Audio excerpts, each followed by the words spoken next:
Tanah amblas meluas hingga ke jalan lintas.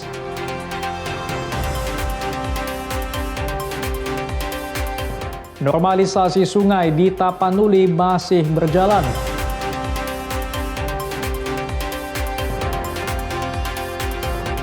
Pulau Burung jadi benteng banjirop.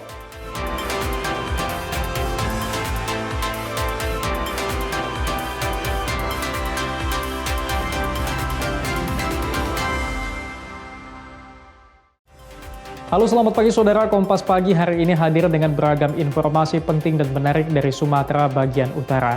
Selain 3 sorotan tadi, sejumlah informasi lainnya akan kami sajikan dalam Kompas Pagi. Bersama saya Emir Syahpurba, inilah Kompas Pagi selengkapnya di Kompas TV, independen terpercaya.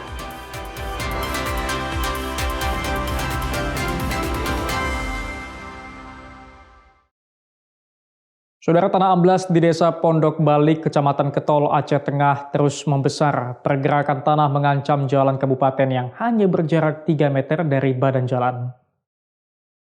Inilah video drone dari akun TikTok Irman Deslaun dan Yulma Heon yang memperlihatkan lubang besar dampak pergerakan tanah di Desa Pondok Balik yang semakin meluas.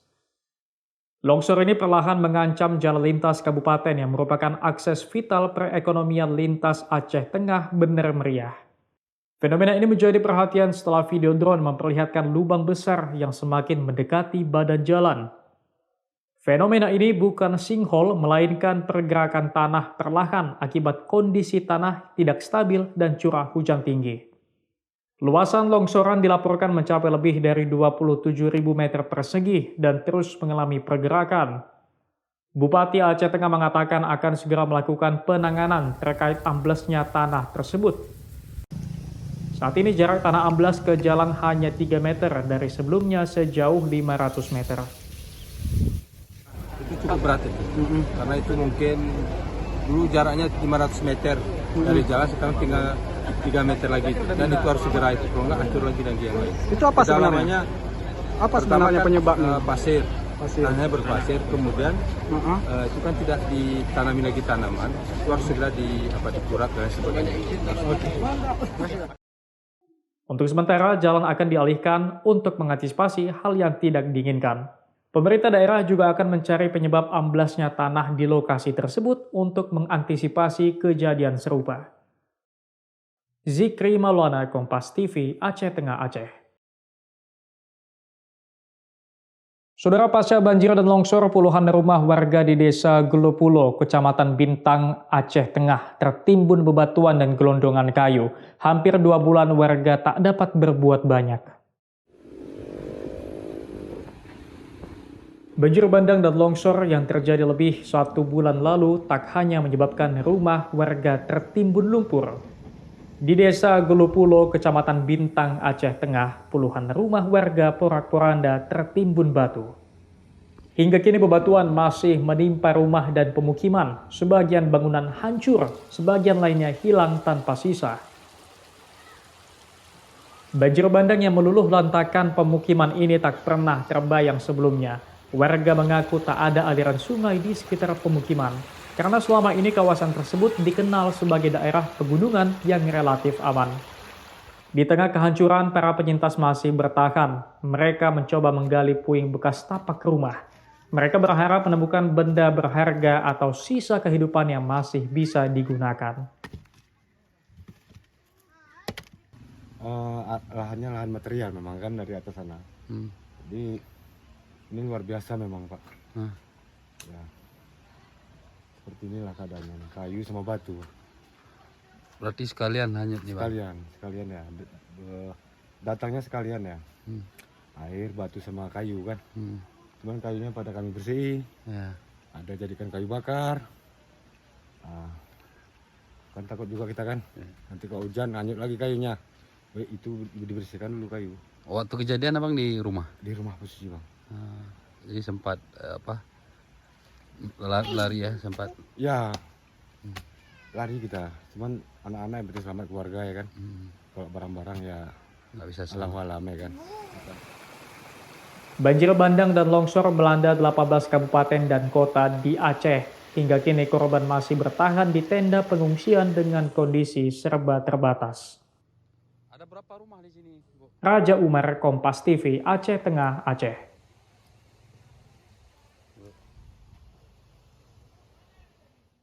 Saudara, seorang pria di kota Medan, Sumatera Utara ditangkap petugas unit reskrim Polsek Medan Area usai membobol rumah majikannya. Pelaku sakit hati usai dipecat. Irwansyah alias Iwan Selo ditangkap polisi di tempat persembunyiannya di kawasan Medan Denai. Pelaku ditangkap usai dilaporkan membobol rumah di Jalan Rawa, Medan. Kepada petugas, Iwan mengaku rumah tersebut merupakan rumah majikannya. Iwan bekerja sebagai penjaga rumah tersebut. Aksi kejahatan ini dilakukan lantaran pelaku sakit hati karena tak lagi dipekerjakan sebagai penjaga rumah. Kapolsek Medan Area Komisaris Polisi Dwi Himawan Chandra bilang pelaku mencuri barang-barang berharga milik korban seperti televisi. Pelaku masuk melalui atap rumah. Ini tersangka ini melakukan aksinya karena sakit hati sama pemilik rumah. Yang semula tersangka ini adalah ditugaskan atau bekerja untuk mengawasi rumah tersebut dengan dibayar 15.000 satu bulan. Kemudian yang bersangkutan tidak dilakukan perpanjangan ataupun tidak dipekerjakan lagi oleh salah satu pemilik rumah, sehingga yang bersangkutan merasa sakit hati sehingga melakukan aksinya di rumah tersebut. Dalam kasus ini pelaku kini terancam penjara selama 7 tahun, pasal 477 Kitab Undang-Undang Hukum Pidana tentang pencurian dengan pemberatan. Firi Irawan, Kompas TV, Medan, Sumatera Utara. Saudara, sejumlah tembakan mewarnai penggerebekan sarang kartel narkoba terbesar yang ada di kota Medan. Dalam penggerebekan ini 41 orang ditangkap dan seluruh barak dihancurkan.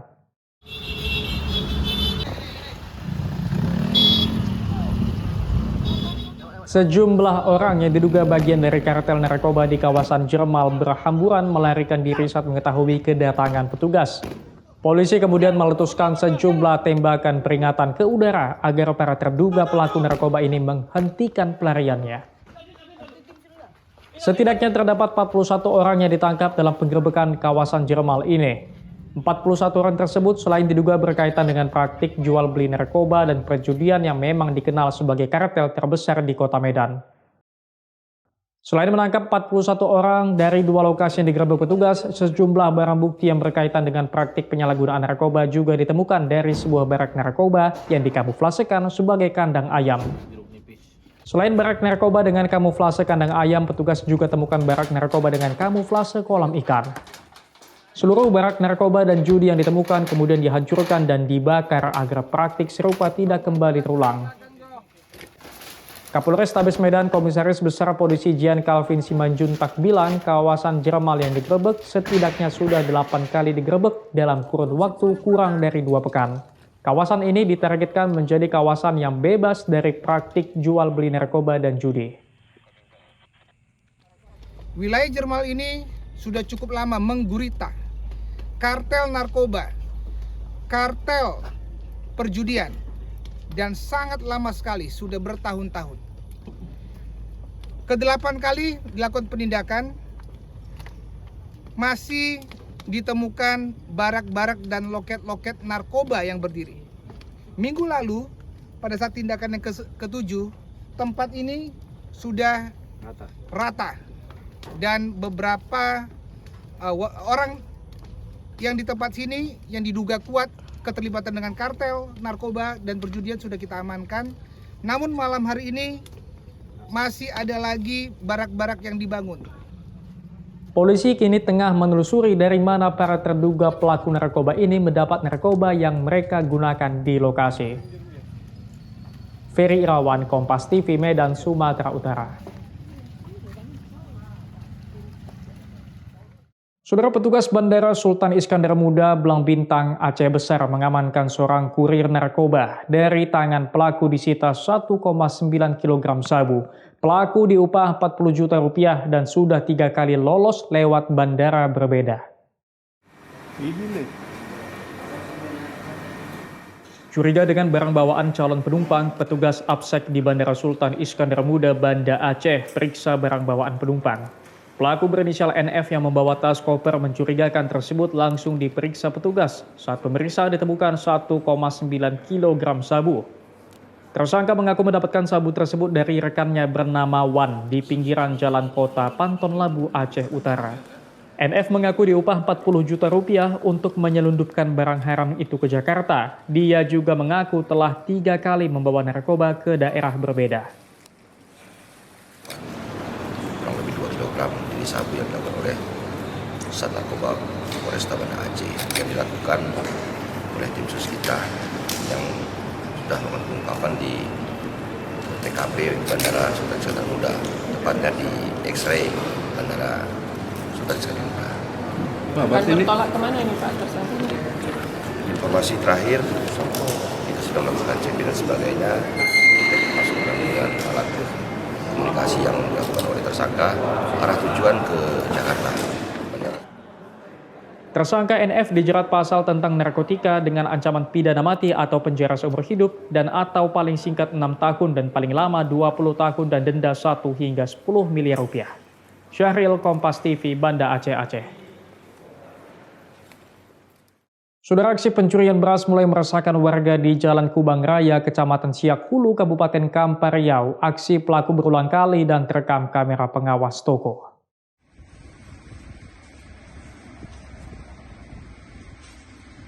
Inilah aksi seorang spesialis pelaku pencurian beras di toko terekam kamera pengawas.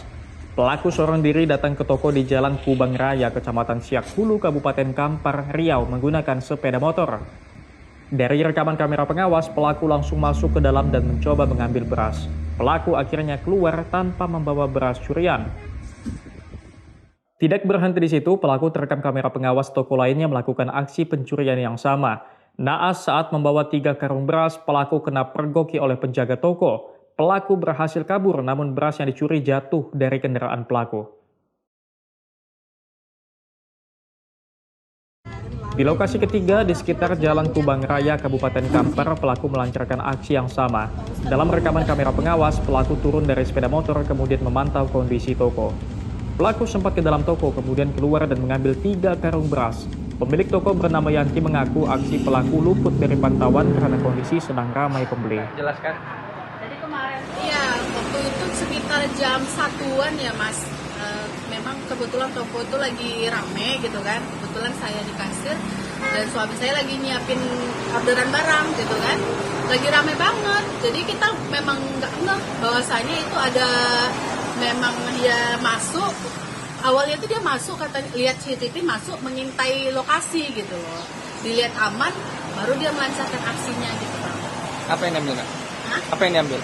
Dia 3 karung beras itu yang ukuran 10 kilo.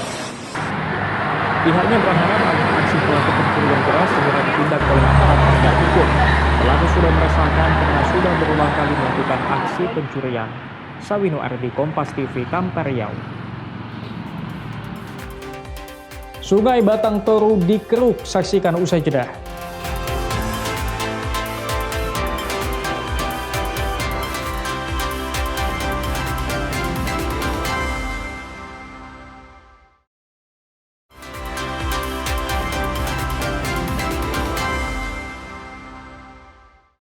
Saudara, pasca musibah banjir bandang 25 November 2025 lalu, Sungai Batang Toru, Kabupaten Tapanuli Selatan, Sumatera Utara dikeruk. 2 alat berat diterjunkan untuk normalisasi sungai yang melebar hingga 46 meter.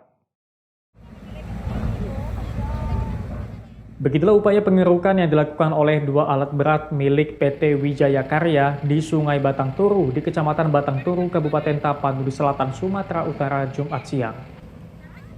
Pengerukan dilakukan merupakan bagian dari upaya normalisasi sungai pasca musibah banjir bandang yang terjadi.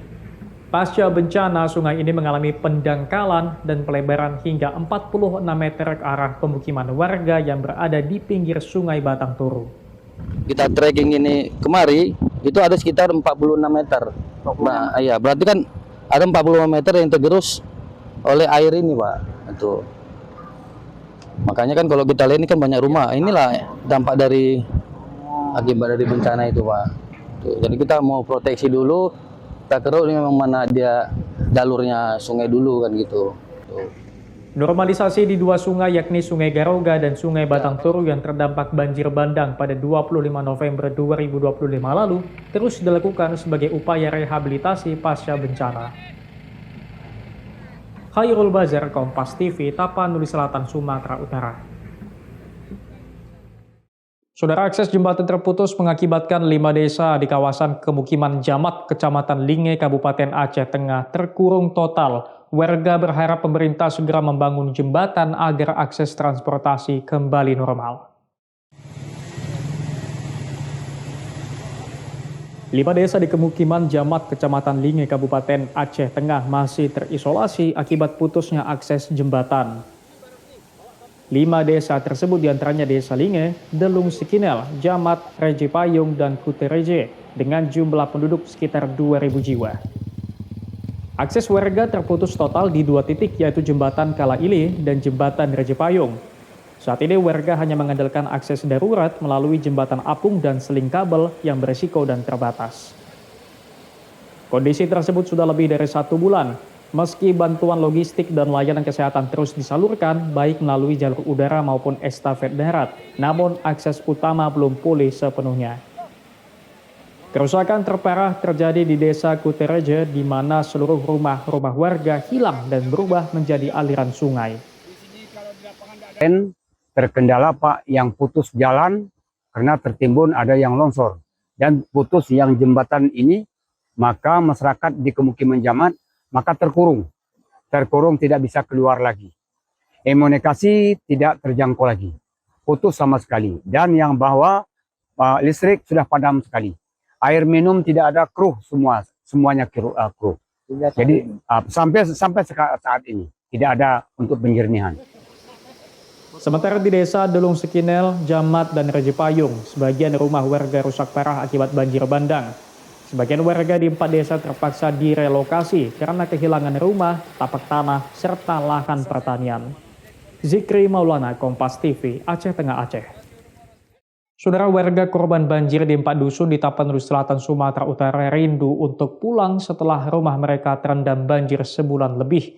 Warga hanya dapat melihat kondisi rumah mereka yang hingga kini masih terendam banjir. Beginilah kondisi rumah warga di Dusun Benteng Sukamaju di Desa HP Song Baru, Kecamatan Batang Toru, Tapanuli Selatan, Sumatera Utara. Sudah sebulan lebih, sebanyak 87 rumah warga di dusun ini terendam banjir. Banjir merendam rumah warga dengan ketinggian air yang bervariasi antara 1 hingga 1,5 meter. Banjir disebabkan tanggul jebol di Sungai Batang Toru hingga air memasuki pemukiman mereka. Kondisi inilah yang memaksa warga dusun untuk pindah memilih tempat yang lebih aman. Sesekali warga datang dan hanya bisa melihat kondisi rumah mereka yang mulai rusak. Seorang korban banjir, Risna, bilang sejak banjir terjadi, ia dan keluarganya telah meninggalkan rumah dan memilih untuk mengungsi. Tak banyak yang bisa mereka perbuat, hanya bisa berharap air surut. Ya Pak, inilah Pak rumahnya Pak. Udah berapa lama Bu?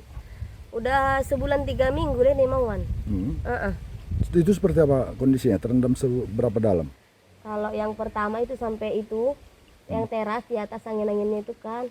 Nah, semalam separuh. Ini udah segini agak surut dikit. Terus sekarang Ibu? Tinggalnya di sini. Mengungsi di tenda. Di tenda. Sebanyak 4 dusun di Desa HP Song Baru terendam banjir setelah tanggul di Sungai Batang Toru jebol. Korban hanya bisa berharap perbaikan tanggul segera dilakukan. Berbagai upaya terus dilakukan pemerintah daerah setempat, termasuk melakukan normalisasi sungai yang terdampak banjir pada 25 November 2025 lalu. Khairul Bazar, Kompas TV, Tapanuli Selatan, Sumatera Utara. Saudara, Direktur Utama PT Prima Alloy Steel Universal Joko Sutrisno menjadi tersangka dalam kasus dugaan korupsi penjualan aluminium oleh PT Inalum. Perkara ini menyebabkan kerugian negara mencapai 133,4 miliar rupiah. Kasus dugaan korupsi penjualan aluminium oleh PT Inalum kepada PT Prima Alloy Steel Universal dari tahun 2018 hingga 2024 dengan skema pembayaran tidak sesuai peraturan perundang-undangan telah menyeret Direktur Utama PT PASU Joko Sutrisno menjadi tersangka. Usai pemeriksaan penyidik Kejaksaan Tinggi Sumatera Utara Selasa malam, tersangka ditahan karena diduga bermufakat mengubah skema pembayaran secara tunai dan SKBN menjadi dokumen agen acceptance. Hal ini berdampak gagalnya PT PASU melakukan pembayaran aluminium kepada PT Inalum yang menyebabkan kerugian negara hingga 133,4 miliar rupiah. Tersangka dijerat dengan pasal 2 ayat 1 subsidiar pasal 3 junto pasal 18 Undang-Undang Nomor 20 Tahun 2001 tentang pemberantasan tindak pidana korupsi, junto pasal 603, 604 junto pasal 20 Undang-Undang Nomor 1 Tahun 2023 tentang KUHP. Kejaksaan Tinggi Sumatera Utara pada saat ini kembali menetapkan satu orang tersangka dalam perkara tersebut atas nama JS selaku Direktur Utama PT Prima Alloy Steel Inalum yang diperkirakan mencapai 8 juta US dollar yang jika dikonversi dalam rupiah saat ini diperkirakan mencapai 133 miliar 496 juta rupiah. Bayar nggak Pak? Udah sempat bayar ke ininya Pak? Tersangka akan menjalani penahanan 20 hari ke depan di Rumah Tahanan Tanjung Gusta, Medan. Sebelumnya, Kejaksaan telah menetapkan tersangka lain yakni Dante Sinaga dan Joko Susilo yang merupakan pihak dari PT Inalum. Roganda Malau, Kompas TV, Medan, Sumatera Utara. Pelajar butuh bimbingan belajar, saksikan usai jeda.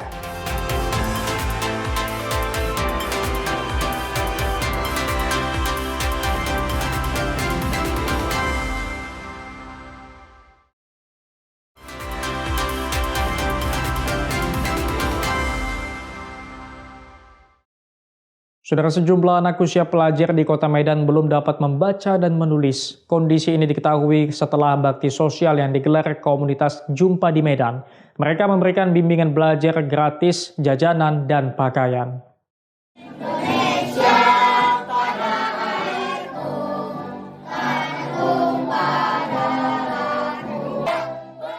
Di tengah hiruk-pikuk metropolitan Kota Medan, sejumlah anak usia pelajar masih ada yang belum dapat membaca dan menulis dan nyaris buta huruf.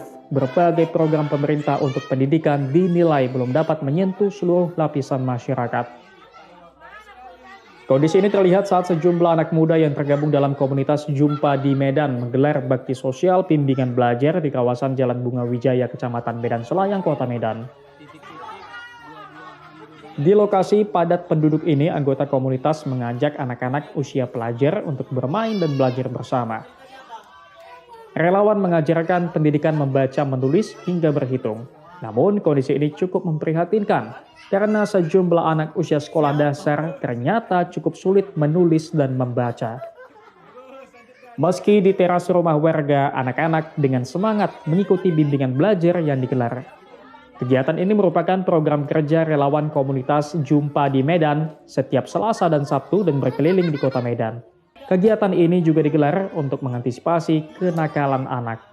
Yang membuat kami tergerak ya, kan kalau kita lihat banyak anak-anak Indonesia itu, apalagi yang di Medan itu kan banyak, ada tawuran sampai mereka nggak betul sekolahnya. Bahkan pernah kami lihat di lampu merah itu ada yang disuruh orang tua jualan di sekolah, minta-minta disuruh sama orang tuanya. Akhirnya kita punya hati buat ubah pola pikir orang-orang Indonesia, bahkan anak-anak muda Indonesia. Makanya kita bergerak untuk sama-sama di komunitas Jumpa di Medan itu kita bisa ngajar mereka dan sholat, mengajar mereka dekat sama Tuhan, itu Bang.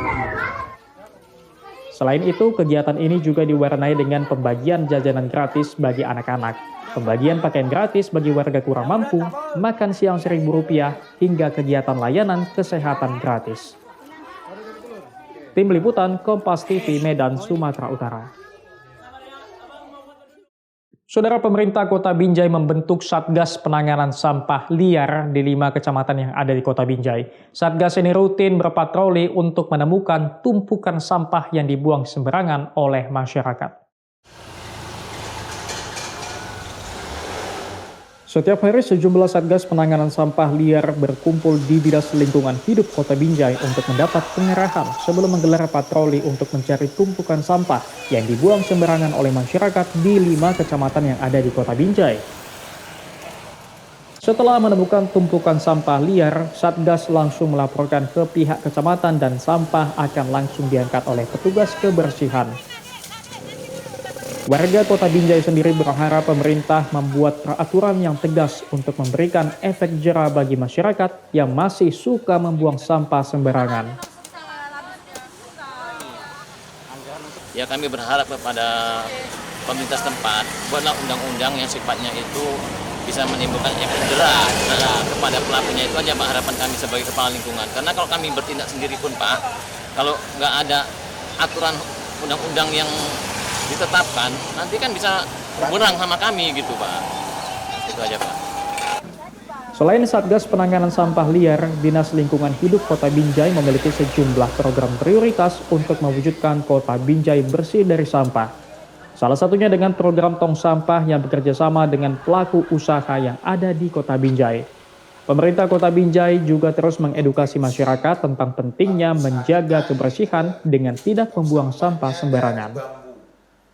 Tiap kecamatan kita bentuk satgasnya, berkoordinasi dengan kecamatan, agar nantinya penanganannya permanen. Karena sampah liar ini kan biasa dibuang, kemudian kita bersihkan, kembali lagi. Nah ini kita bagaimana caranya supaya penanganan ini permanen. Kita bentuk satgas ini, kita libatkan pihak kelurahan dan kecamatan. Kemudian setelah pembersihan, kita lakukan publikasi dan edukasi ke masyarakat. Satgas Penanganan Sampah Liar ini akan berpatroli sejak pagi hingga sore hari untuk memastikan Kota Binjai bersih dari sampah.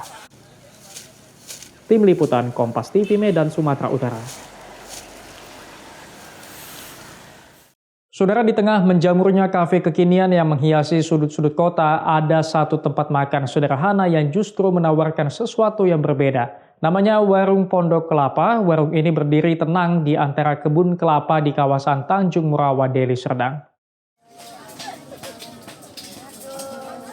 Berbeda dengan tempat makan modern yang ramai dengan dekorasi lampu, bunga estetik, atau spot foto yang dirancang untuk media sosial, Warung Pondok Kelapa memilih jalan lain, kesederhanaan, dan keaslian suasana alam. Pengunjung yang datang dapat memilih tempat makan di meja panjang atau lesehan di tikar di bawah pohon kelapa secara langsung. Semilir angin yang berhembus di antara pepohonan kelapa, suara serangga khas pedesaan, dan aroma masakan rumahan yang menggoda selera berpadu menjadi suasana yang menenangkan. Menu andalan warung ini pun sesederhana tempatnya. Seporsi mie sop hangat yang gurih dan air kelapa muda segar menjadi favorit para pengunjung. Uniknya, kelapa yang dipesan langsung dari pohon yang tumbuh di sekitar warung, memberi sensasi alami yang sulit ditemukan di tempat lain. Dan untuk harga yang ditawarkan pun sangat bersahabat, hanya Rp5.000 untuk mie sop dan kelapa muda. Sementara menu lain seperti es teler, gorengan, mie bakso tetap dijual dengan harga terjangkau. Adit, pengunjung dari luar Deli Serdang, mengaku mie sop di Warung Pondok Kelapa ini sangat enak dan cukup murah. Ia sengaja datang bersama keluarga untuk menikmati liburan dengan makan bersama di sini. Seperti apa sih Bu tanggapannya dengan makan makanan di sini? Makanannya ya cukup enak, tempatnya nyaman. Jauh-jauh juga sih dari Kebanjahe, cuman pengen ngerasain mie sop ini aja. Saya sini. Ini dengan keluarga di sini udah pernah kemarin sebelumnya? Belum, baru ini. Ini sama keluarga. Nah, yang paling menarik apa di sini, Bu? Mie sopnya kayaknya ini. Mie sopnya enak. Enak. Sementara itu, Sandi, pengelola Warung Pondok Kelapa, mengaku membuka usaha warung ini dengan memanfaatkan lokasi yang ada. Di tengah kebun kelapa ini didesain dengan suasana yang sederhana dan harga yang terjangkau. Kayak kita kan terbatas biaya Bang, kita nggak ada kursi, kita nggak ada meja, jadi kita inisiatif ngambil lesehan, lebih irit biayanya. Dengan pohon-pohon kelapa ini seperti apa? Dengan pohon kelapa ini memang dari awal sudah ada. Jadi menggunakan peluang ya? Peluang.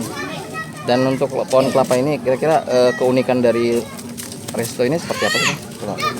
Kita kelapa minumnya dari kelapa sendiri, dan itu rasanya sih jauh lebih beda.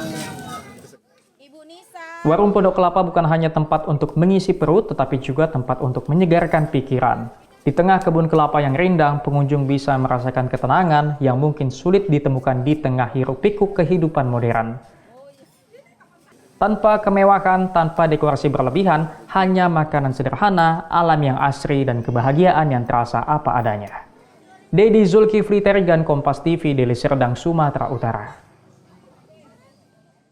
Saudara, sebuah pulau kecil di bagian utara kota Medan menjadi rumah bagi ribuan burung endemik dan burung migran dari belahan bumi utara. Selain menjadi rumah bagi ribuan burung, pulau seluas 1,3 hektar ini juga menjadi benteng alami saat air laut pasang.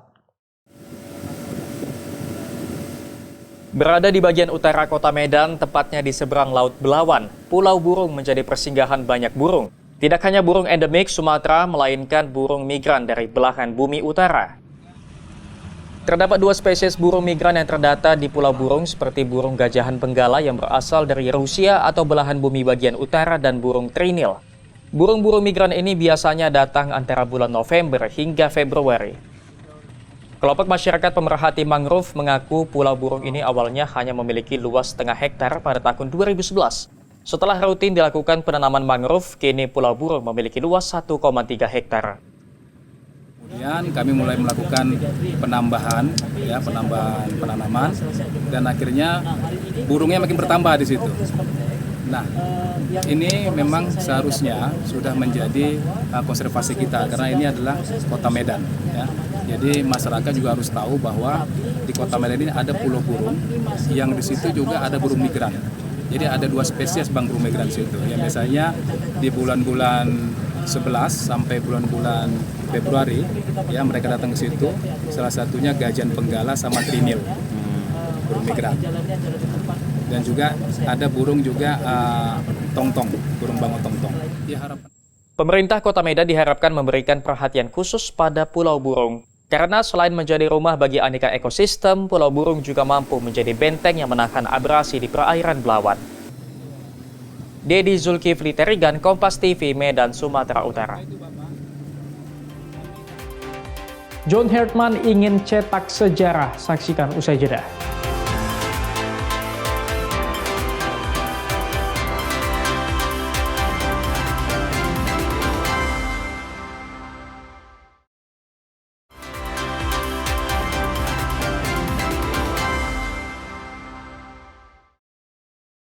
Saudara, hasil undian Asian Championship 2026 menempatkan Indonesia di grup A bersama juara bertahan Vietnam. Pelatih baru timnas Indonesia, John Hartman, ingin mencetak sejarah bersama skuad Garuda. ASEAN Championship 2026 telah menyelesaikan proses pengundian grup di Jakarta. Berdasarkan hasil undian, Indonesia akan menempati grup A.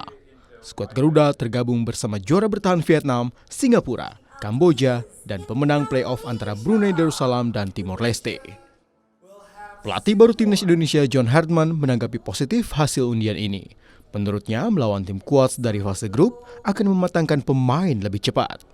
Selain itu, dengan rekor 6 kali runner-up, menjadi peluang nyata cetak sejarah merengkuh gelar untuk pertama kalinya.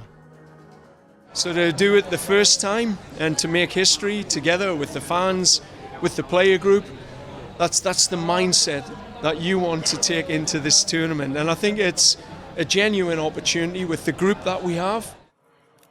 Sementara bek tim Merah Putih, Rizky Ridho, sangat optimistis dengan peluang Indonesia bersama juru taktik baru. Meskipun ia meyakini dalam perjalanannya tidak akan mudah. Ya, tentunya saya tadi udah sempat bilang juga ini bukan grup yang mudah. Tentunya kita akan berusaha lebih keras lagi untuk mewujudkan apa yang kita sudah harapkan dan masyarakat Indonesia nanti-nantikan, karena cuma 6 kali aja kita menjadi runner-up kan.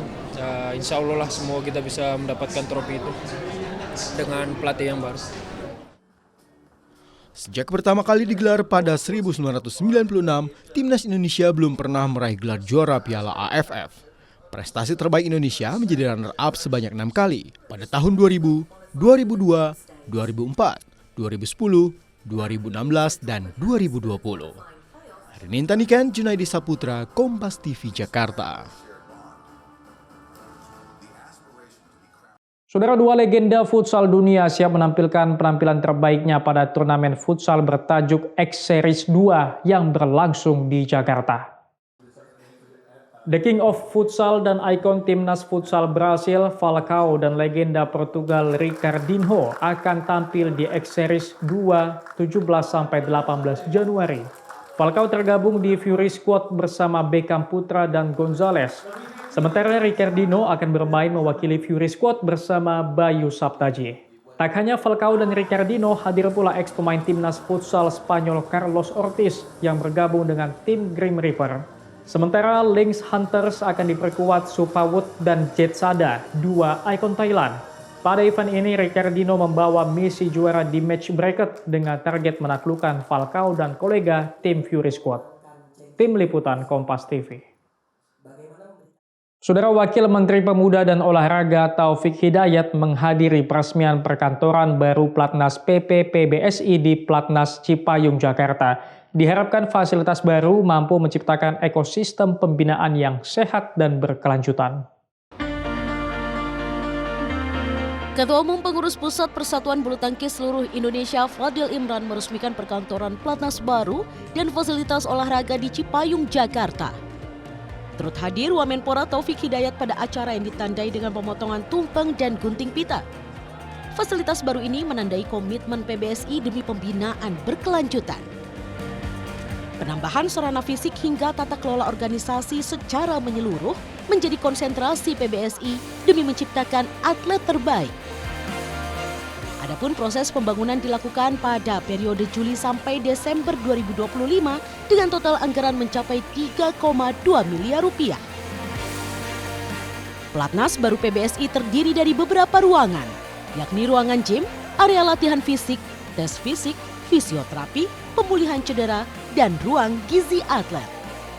Tim Liputan Kompas TV. Dari Piala Asia U23 2026, saudara Australia dan Tiongkok lolos ke perempat final. Australia menang atas Irak dan Tiongkok ditahan imbang Thailand di penyisihan grup D. Dari laga pamungkas penyisihan grup D Piala Asia U23 berlangsung sengit.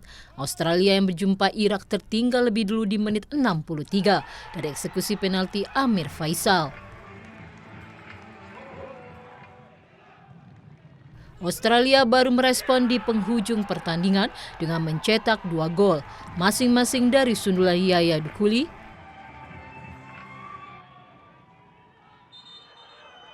dan Matthias McAllister. Kemenangan 2-1 mengantarkan Australia lolos ke perempat final dan akan ditantang Korea Selatan pada 17 Januari.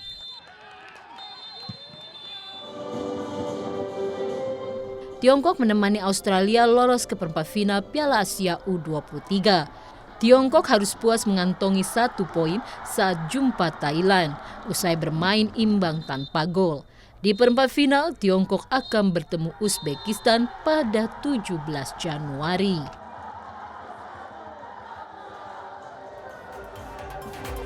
Tanah amblas meluas hingga ke jalan lintas. Saksikan usai jeda.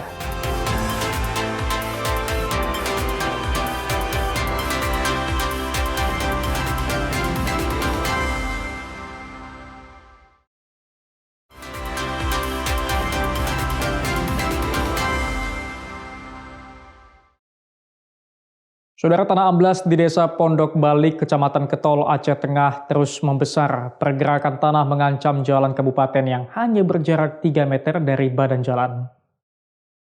Inilah video drone dari akun TikTok Irman Deslaun dan Yulma Heon yang memperlihatkan lubang besar dampak pergerakan tanah di Desa Pondok Balik yang semakin meluas. Longsor ini perlahan mengancam jalan lintas kabupaten yang merupakan akses vital perekonomian lintas Aceh Tengah benar meriah. Fenomena ini menjadi perhatian setelah video drone memperlihatkan lubang besar yang semakin mendekati badan jalan. Fenomena ini bukan sinkhole, melainkan pergerakan tanah perlahan akibat kondisi tanah tidak stabil dan curah hujan tinggi. Luasan longsoran dilaporkan mencapai lebih dari 27.000 meter persegi dan terus mengalami pergerakan. Bupati Aceh Tengah mengatakan akan segera melakukan penanganan terkait amblesnya tanah tersebut. Saat ini jarak tanah amblas ke jalan hanya 3 meter dari sebelumnya sejauh 500 meter. cukup berat itu. Karena itu mungkin dulu jaraknya 500 meter dari jalan, sekarang tinggal 3 meter lagi. Dan itu harus segera itu, kalau nggak hancur lagi yang lain. Itu apa sebenarnya? Apa sebenarnya penyebabnya? Pasir.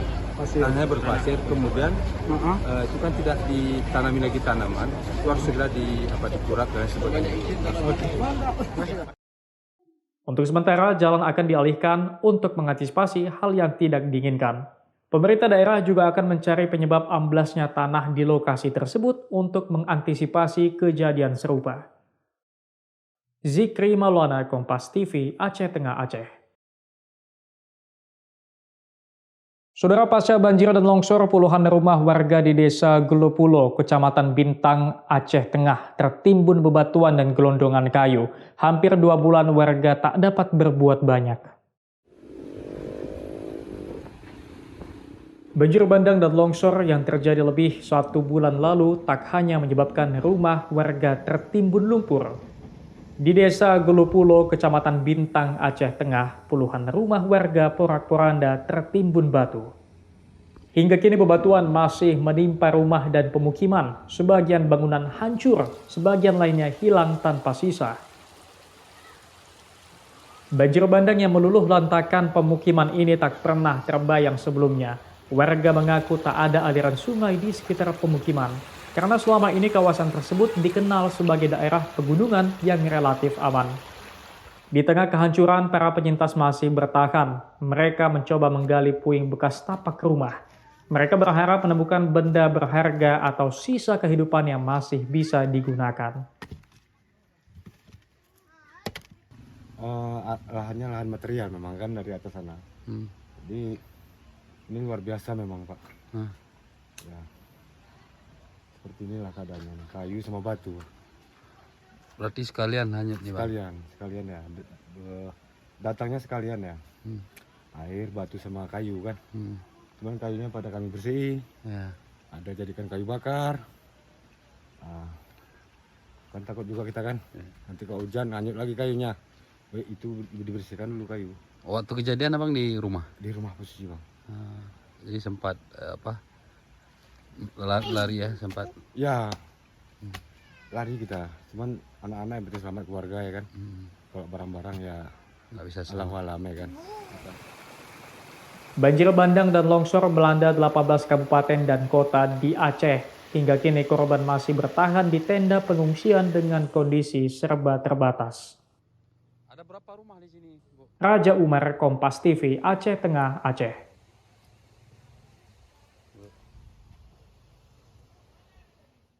Saudara, seorang pria di kota Medan, Sumatera Utara ditangkap petugas unit reskrim Polsek Medan Area usai membobol rumah majikannya. Pelaku sakit hati usai dipecat. Irwansyah alias Iwan Selo ditangkap polisi di tempat persembunyiannya di kawasan Medan Denai. Pelaku ditangkap usai dilaporkan membobol rumah di Jalan Rawa, Medan. Kepada petugas, Iwan mengaku rumah tersebut merupakan rumah majikannya. Iwan bekerja sebagai penjaga rumah tersebut. Aksi kejahatan ini dilakukan lantaran pelaku sakit hati karena tak lagi dipekerjakan sebagai penjaga rumah. Kapolsek Medan Area Komisaris Polisi Dwi Himawan Chandra bilang pelaku mencuri barang-barang berharga milik korban seperti televisi. Pelaku masuk melalui atap rumah. Tersangka ini melakukan aksinya karena sakit hati sama pemilik rumah. Yang semula tersangka ini adalah ditugaskan atau bekerja untuk mengawasi rumah tersebut dengan dibayar 15.000 1 bulan. Kemudian yang bersangkutan tidak dilakukan perpanjangan ataupun tidak dipekerjakan lagi oleh salah satu pemilik rumah, sehingga yang bersangkutan merasa sakit hati sehingga melakukan aksinya di rumah tersebut. Dalam kasus ini pelaku kini terancam penjara selama 7 tahun pasal 477 Kitab Undang-Undang Hukum Pidana tentang pencurian dengan pemberatan. Firi Irawan, Kompas TV, Medan, Sumatera Utara. Saudara, sejumlah tembakan mewarnai penggerebekan sarang kartel narkoba terbesar yang ada di kota Medan. Dalam penggerebekan ini 41 orang ditangkap dan seluruh barak dihancurkan.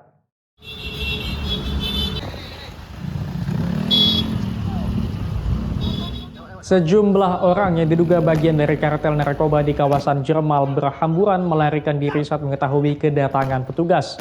Polisi kemudian meletuskan sejumlah tembakan peringatan ke udara agar para terduga pelaku narkoba ini menghentikan pelariannya. Setidaknya terdapat 41 orang yang ditangkap dalam penggerebekan kawasan Jermal ini. 41 orang tersebut selain diduga berkaitan dengan praktik jual beli narkoba dan perjudian yang memang dikenal sebagai kartel terbesar di kota Medan. Selain menangkap 41 orang dari 2 lokasi yang digerebek petugas, sejumlah barang bukti yang berkaitan dengan praktik penyalahgunaan narkoba juga ditemukan dari sebuah barak narkoba yang dikamuflasekan sebagai kandang ayam. Selain barak narkoba dengan kamuflase kandang ayam, petugas juga temukan barak narkoba dengan kamuflase kolam ikan. Seluruh barak narkoba dan judi yang ditemukan kemudian dihancurkan dan dibakar agar praktik serupa tidak kembali terulang. Kapolres Tabes Medan Komisaris Besar Polisi Jian Calvin Simanjuntak bilang kawasan Jermal yang digerebek setidaknya sudah 8 kali digerebek dalam kurun waktu kurang dari 2 pekan. Kawasan ini ditargetkan menjadi kawasan yang bebas dari praktik jual beli narkoba dan judi. Wilayah Jermal ini sudah cukup lama menggurita kartel narkoba, kartel perjudian, dan sangat lama sekali, sudah bertahun-tahun. Ke-8 kali dilakukan penindakan, masih ditemukan barak-barak dan loket-loket narkoba yang berdiri. Minggu lalu, pada saat tindakan yang ke-7, tempat ini sudah rata. Dan beberapa orang yang di tempat sini yang diduga kuat keterlibatan dengan kartel, narkoba, dan perjudian sudah kita amankan. Namun malam hari ini masih ada lagi barak-barak yang dibangun. Polisi kini tengah menelusuri dari mana para terduga pelaku narkoba ini mendapat narkoba yang mereka gunakan di lokasi. Ferry Irawan, Kompas TV, Medan, Sumatera Utara.